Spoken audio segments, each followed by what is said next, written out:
Okay. So good morning, everybody. I've got 8 minutes to get through this.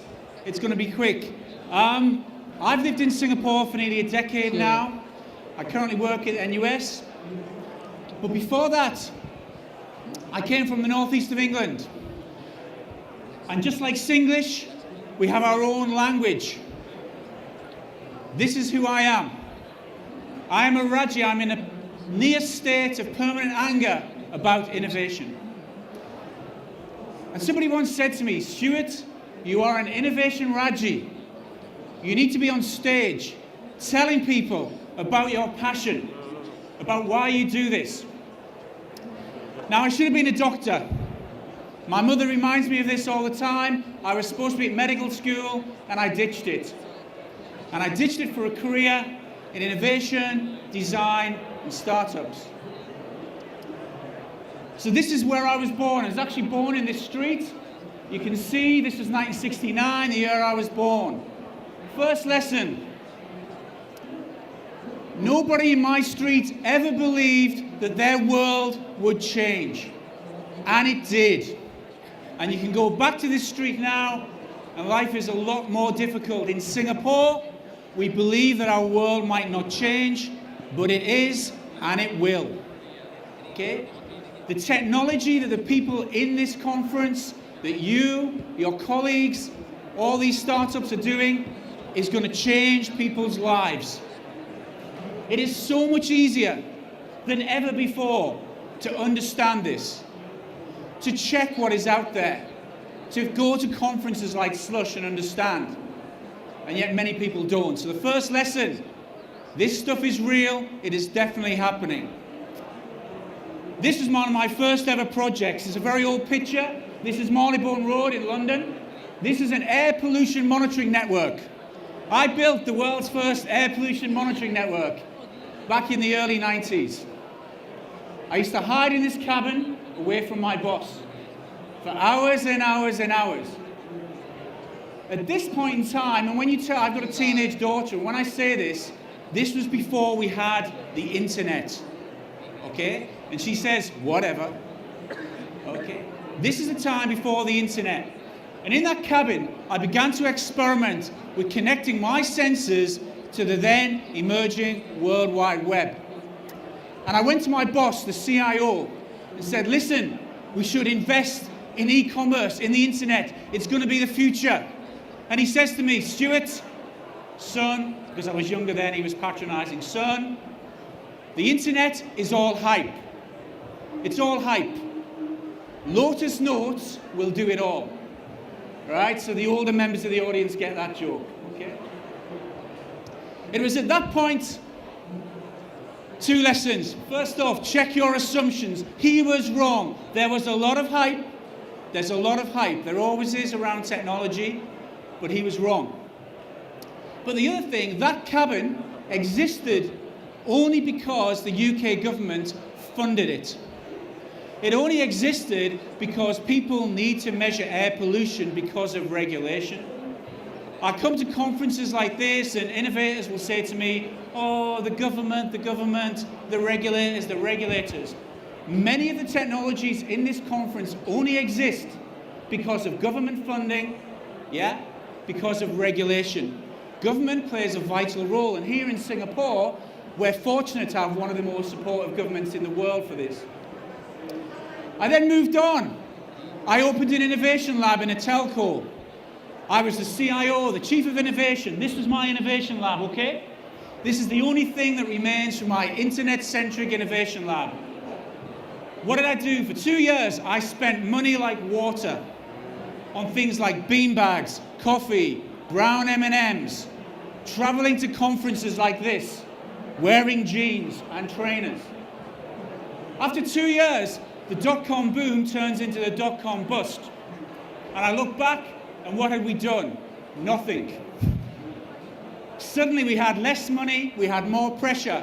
In the final 2 years in this laboratory, we created some of the most advanced internet solutions. But we needed starvation and we needed pressure. So my lesson here is,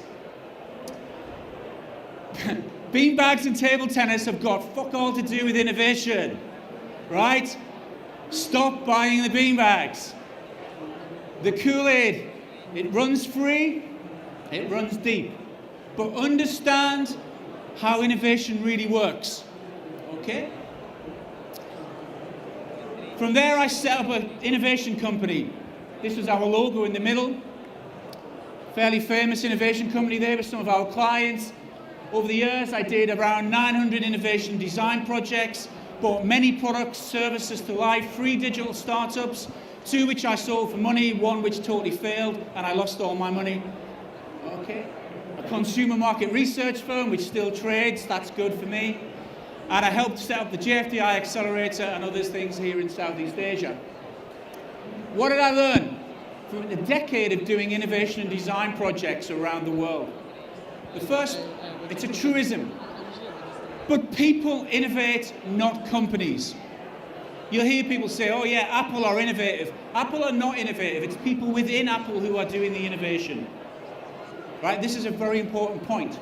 The technology in of itself is just technology. It can't do anything without all of us in the network. Big companies, surprise, surprise, can often be innovative.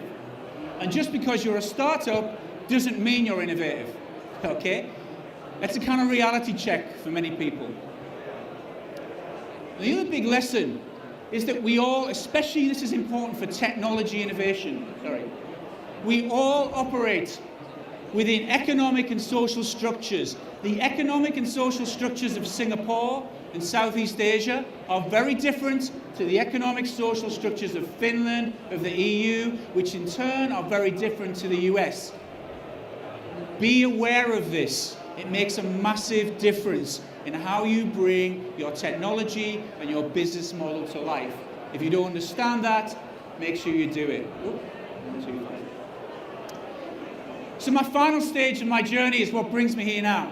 So for the last 4 years, we've built one of the world's foremost innovation training programs here at NUS with the support of the Singapore government. We're ranked by Forrester as leading the world in this. So what have we learned from doing this? The first thing is that everybody can do this. Learn from everybody, copy no one. Technology innovation can definitely be taught. And in conferences like Slush, we have an amazing, amazing collection of great teachers. Some of the speakers who come after me today are just mind-blowing. I've already had some amazing conversations backstage.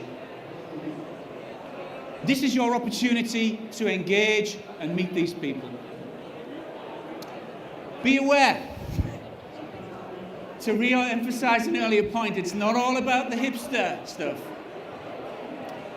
An innovator, the dictionary definition of innovation is about delivery.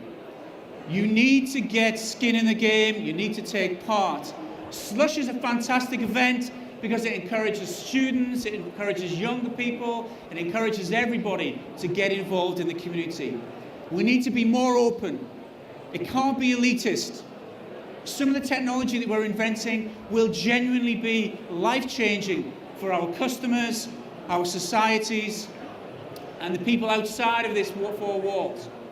You've got to have courage, you've got to have resilience, and you've got to have passion. You've got to care, okay? Because it's tough. You've got to nurture, to put it back into speak, your inner Raji, right? You have to go and have the conversations.